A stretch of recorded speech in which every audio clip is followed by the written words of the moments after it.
Hello Positive Readers, it's Positive Writer today with another video, and today I'm going to be recapping and reviewing Season 4, Book 4, the last season of The Legend of Korra. So this season is the last season of the show. I can't believe we're here. I've recapped every single other season, and you can go watch those.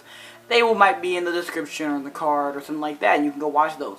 But I hope you enjoyed those, and now we're here at the last season.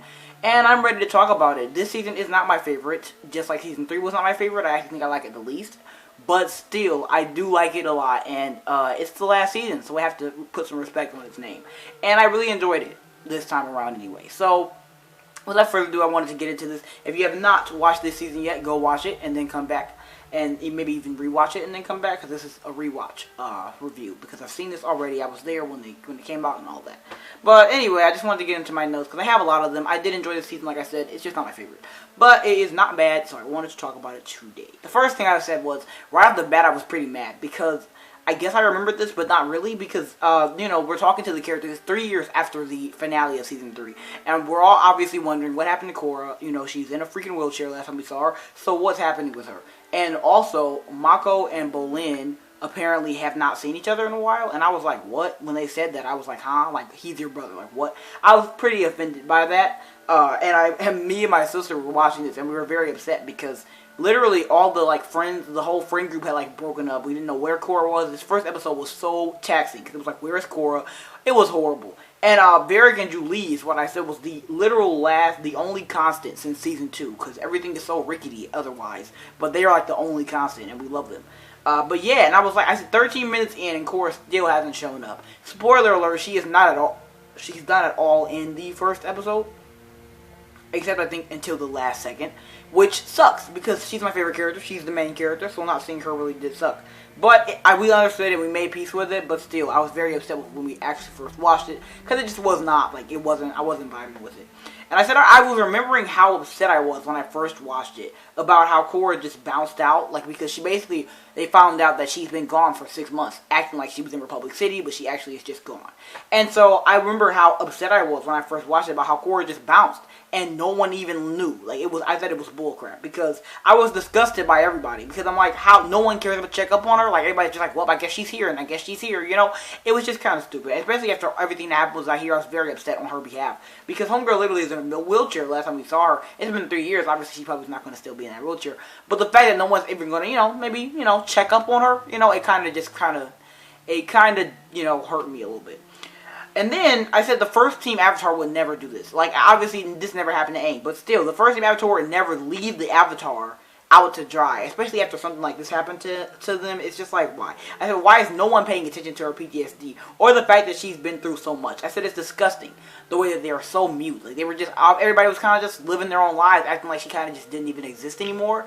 And I'm like, no one cared to, check up on her and look. It kind of was just ridiculous. And I was very upset. I said, I cannot believe the writers did this to her character. And I really couldn't. It really sucked to see. The fact that all her friends kind of folded on her. And we ended up making peace for this. Because it turns out they didn't fully fold. It just kind of fell off because she was going through a lot. But still, it was just I still am a little bit salty about that. And then Katara was her only friend because she was trying to heal her and she was helping her through her physical therapy and stuff like this. And I just said I love her so much because she, her being by her side just kind of meant a lot. And I really can't even explain. This is the second episode now. We're finally seeing Korra again and we're going through how she got to be in the place of fighting in random fights and acting like she is in the Avatar in the end of Season 4, Episode 1. So, in Season 4, Episode 2, we see her, trying to heal and get through all this. And there's a scene where Katara is, encouraging her to walk with these beams, with the help of these beams, from where she's at to Naga, across the room. And I can't even explain the joy that I felt when I saw her actually get there. I was very happy to see that. Because she means so much to me. And to see her finally get somewhere with her healing process, it really meant a lot. And I said I know I was talking mess, but I know she needed some perspective, which is when I was coming to terms with the fact that her friends and stuff were kind of just whatever. But I said she needs some perspective for her life, and I respect that fully. It just hurts so much that she's hurting so badly and there's no way to cure it, I know I'm talking bull because I'm upset about this, but, I'm just happy. I understand that she needs some time, and she's hurting really badly, and it's how can I cure this, so she's kind of trying to deal with this inner thing without, bringing other people into it, and I understand that. And then we have like these little scenes where she's kind of going around the world and kind of trying to find herself. And she comes across this spirit. And the spirit with the 4 arms literally makes me want to cry. Like, it has like 4 arms. And it's like 2 arms on each side. And it's just the cutest thing ever. I'm going to find the picture and I'm going to put it on here. And whatever. Like, that thing is so cute. I just, okay. Sorry, that was completely random. Eska did make an appearance. So I was very happy about that. I think he was talking to Bolin, actually, or somebody else. And, yeah. And I think Bolin was talking about Kubera and how Kubera's, his boss now. She didn't know that it was a boss. She thought it was a girlfriend, but then he said it was a boss, and she said boss, girlfriend, same thing. I love her. I do. I love her. I love her ideas about life. I love her. And I said that I love all the intellectual one-on-one experiences Korra has. People like hate the show for so many reasons. And I feel like this is one of them. The fact that she kind of always has to go on some life-changing thing to realize something. But I think it's a great part of the story. And I really resonate with a lot of the things that people say in these moments. And I said I love that. Because all that Toph said about fighting the old enemies and how they all had a good idea but were out of balance. She basically, because she has been able to see through this entire experience of Korra's life, she's been able to see what she's been doing because she lives in the swamp, and the swamp has these roots that basically can let you see the entire world, basically. And so she's been watching her exist, and these villains and all this stuff she's been watching, and she basically was saying that all the villains had a really good idea, but they just really had a bad way of showing it, or a bad way of trying to carry it out. They were out of balance. Like, they had these good things, but they were really out of balance, so it didn't end up working out right. And I love that she said that. You know, I love those, like, quotes that they have in this story. I love how deep it is. I feel like ATLA did not have that, and I really appreciate how deep it is. Because it was deep and on a certain level, but I feel like this is just, it goes nitty gritty every single season, and I love it. Julie and Varric, like, I love them. Can we talk about that? Like, I just really love them. Anytime they're, like, on screen, I don't even remember what scene this was, but I just love them, and they just make me really happy, so yeah. And here go, Hiroshi Sato. This was a scene that I really didn't expect to care about because it was a scene with Asami going to visit her father in jail, and I was like, you know, I don't care. Asami's also been like always been like a staple character to me. I never really liked her since the first time I saw her, and they kind of acted like she had some substance more than just being a prissy girl. But no, I really never liked her. Like, she just kind of, I don't know. It's like she doesn't really have much substance. She's never even really there except to help them with like transportation and stuff. And as the series goes on, she starts getting more important, which yay. But before that, it's kind of just like, But so I was very not really on board with these scenes. But this scene actually kind of made me want to sob because she was talking to her dad, and he basically was just saying how he's an inventor, and you know he's in jail now because he invented stuff for basically terrorists. But he told her that you're the greatest thing I've ever created, and that really kind of was just like, I don't know, it really touched me. I don't know, it was like a really soft and emotional scene. So I kind of was like, wow, you know, like I didn't expect it to make me feel things. And then we have Kubera, who is the villain. And honestly, I've always, like I said, she was lamer than everybody else because she kind of is. She kind of just is a dictator. You know, she kind of just wants power and, you know. I get her plight, actually. I really do understand the fact that she kind of just was tired of seeing the Earth Kingdom fall and, you know, be weak and stuff. So she wanted to unite them because of what happened to her when her parents left her and stuff. And I definitely understand that. I think that was a great motive for her. And I do support her. I just feel like in lieu of the other villains, she kind of just didn't hold a candle. But she's a different type of villain. That's the point. So she wasn't that bad. I said she's kind of a badass. I said she's a sucky villain, but the way that she gets whatever she wants and runs up on people, like she will literally like, run up, and she's so funny because she always backs people just into enough of a corner that they have to support her and go along with what she says, and I love it. Go, please, queen, go. Like, I love her.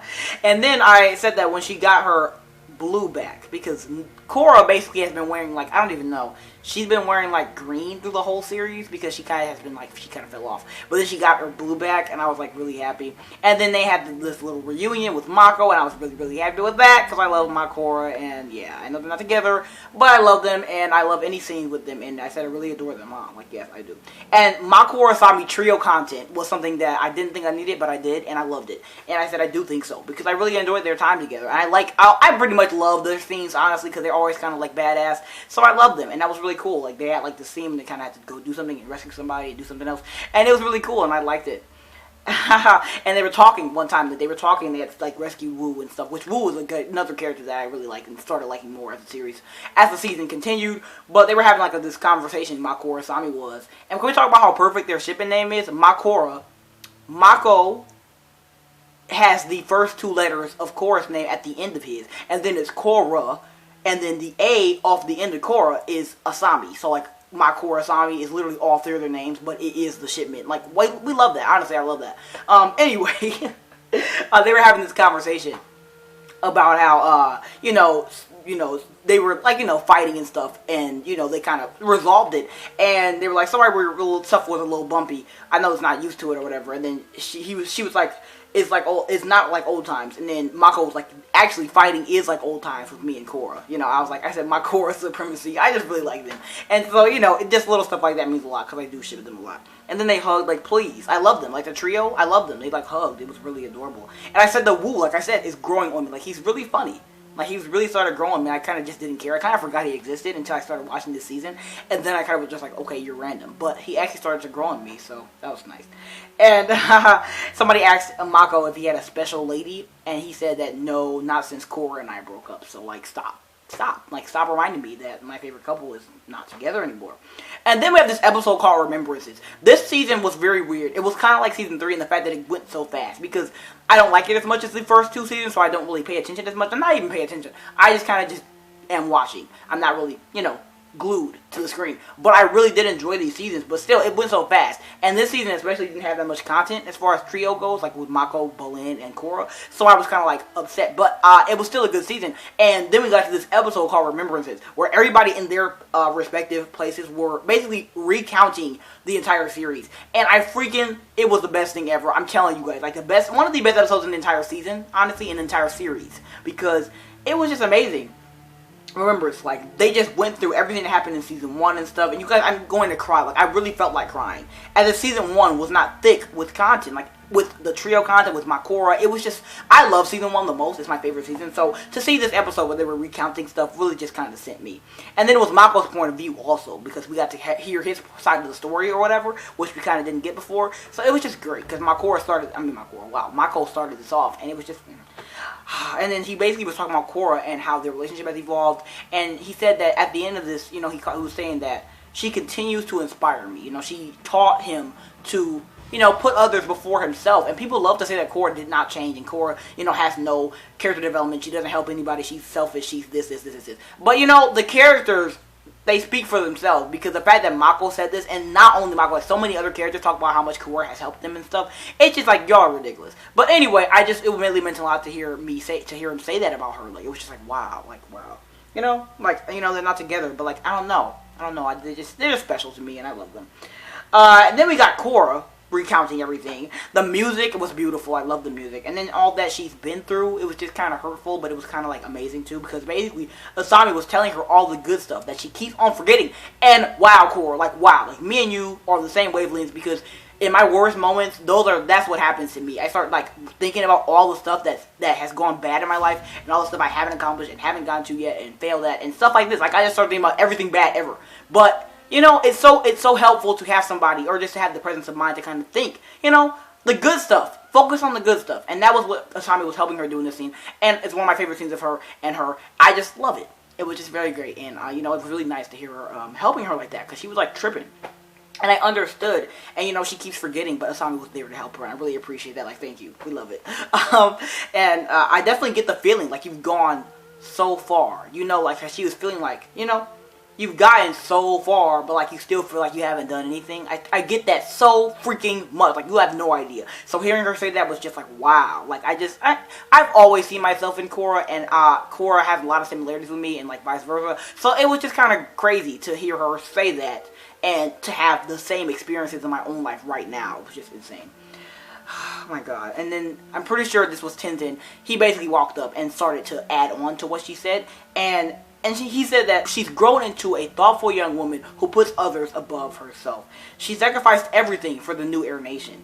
I'm truly crying. Like, I really was like sobbing tears, because Tenzin, wow, like you just capped like that. Like, Tenzin always had the best quotes. Can we talk, like, please?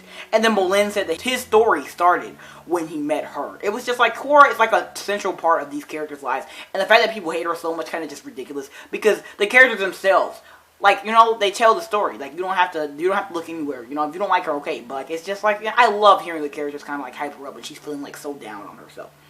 I just love her. I can't really explain how much. And, I just can't. While all this is going on, Bolin then has to recount his story. And while he's doing that, Varric is right next to him. And he basically wants to tell the story in another way, because he thinks that Bolin's version of the story isn't, like, entertaining enough. So Varric does it. And so he starts, like, making up all this crazy stuff about how the villains were like on a conference call together. It was so funny because my two ones out here were there, and then it was Amon. They conferenced in Amon, and then Unalak. It was so funny, and everybody could like agree that Unalak was the worst. It was so funny. I loved it. I said all my favorite villains on screen together. Like, it was amazing. I loved it. It was so funny too. I loved this episode so much. Don't talk to me. Like, it was amazing. It was a favorite. Like, if I had to have a favorite episode of that season, it probably would be that one. I loved it. It was amazing. And the way that Varric told the story was hilarious, because it obviously didn't make any sense, because we know what actually happened. But it was so funny and entertaining, and that's why he did it, and it was great. I loved it. And then we had the trio reunite, and I was so freaking happy. Like, me and my sister were just fucking dying, because we've been waiting, like, so long. This season has, like, this was like episode 8 or something. Like, we've been waiting for our trio content, and we finally got it in this episode. The trio finally in the same vicinity again. The hug in front of City Hall, just scrumptious. I am in love. They're all blaming themselves for something. Like, they were all bullying. Like, damn, I let myself, fall victim to Kubera. Korra's like, dang, I did not talk to y'all for like a while because I was depressed. And Michael's like, chill out, because, like, chill out, basically. And, we want you around, because Korra was talking about how, no one wants me around because I feel like I failed and stuff, and they feel like I failed, but he was like, we want you around. And I just love the trio. Like, their dynamic has always been my favorite for me, and I just love them. The shoulder touch, like, I really appreciate the small things when it comes to them. Joy is what I said. And I said, then Molim was like, I want a hug again, and they all, like, had, like, a hug. I love them. I really have to say that I do adore their, like, dynamic together, and, just seeing them together makes me really, really happy. And then Korra and Mako, I said Mako because obviously that's a shipment name. Korra and Mako were going to the spirit wilds to save, like, these people because something was going on, and they were, like, getting snatched up by the vines. And they're, like, going through together, and I was like, yes, like Korra and Mako freaking missions. Like, I love them. They're the best. And, like, they're just going through the spirit wilds, and I was really happy and living because it was really cool. And then Korra figured out that she couldn't get into the spirit world for some reason. And so she had to go and face her fears with Zahir. Because Zahir has kind of been this, this anchor that's been kind of like, not even an anchor, just something like a big weight that's been dragging her down and making her unable to go on and be her full avatar self. So she basically wasn't able to get into the spirit world, but then she went and faced her fears with Zahir, like I said, and it helped. And it brought tears to my eyes because Zahir obviously is a villain, but he's also an ethical dude. Like, he doesn't do stuff that he doesn't think makes sense, and he doesn't like Kubera because he hates authority or whatever. So he was in his best interest, he thought, to help Korra, and he did, and it was just so touching, I guess, to see him help her to get into the spirit world. It brought tears to my eyes. Like, I was, wow.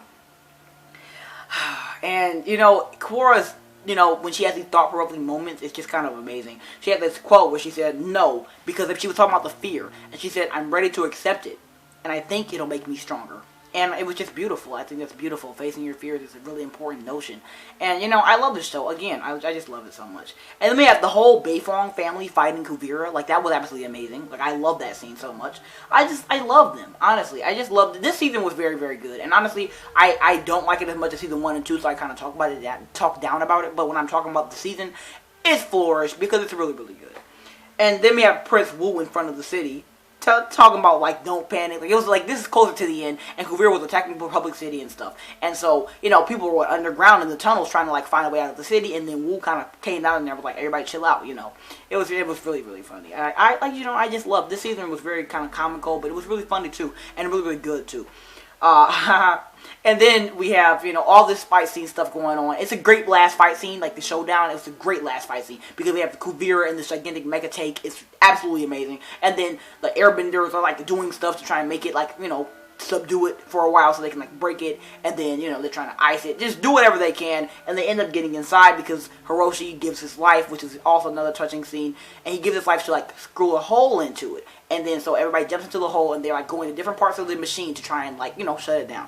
And Korra goes through Kubera, one of my favorite fight scenes in the entire series. Korra and Kubera together, the fight scene was amazing. And then everybody else, like, Mako tries to, like, hurt the power source, and then Suyin and Lin, they go and they, try and mess up, like, the mechanics. I just really, really enjoyed that scene. And then they kind of, they kind of get it up, and then they mess it up, and it, like, blows up or whatever. And then Kubera is kind of, like, chilling, and then she's not chilling, and she runs off, grabs a gun, and then tries to, like, shoot Korra with this spirit gun. But it gets out of hand because she's in the vines, and the vines are like, chill out, like, this is too much energy. And so she can't turn it off, and Korra stands in front of her and saves her life to basically redirect the spirit energy, and it ends up creating another spirit portal in the middle of Republic City, and that is like the last, like the end of the last fight scene with them, and everybody's looking for Korra, and then Korra and Kubera are kind of in the afterlife together, not the afterlife, but like in the spirit world basically, because they've, you know, kind of been thrown there because of the spirit thing, the spirit portal, you know, sprouting up, and they're in there together, and they're kind of just talking about how, you know, she's like, you know,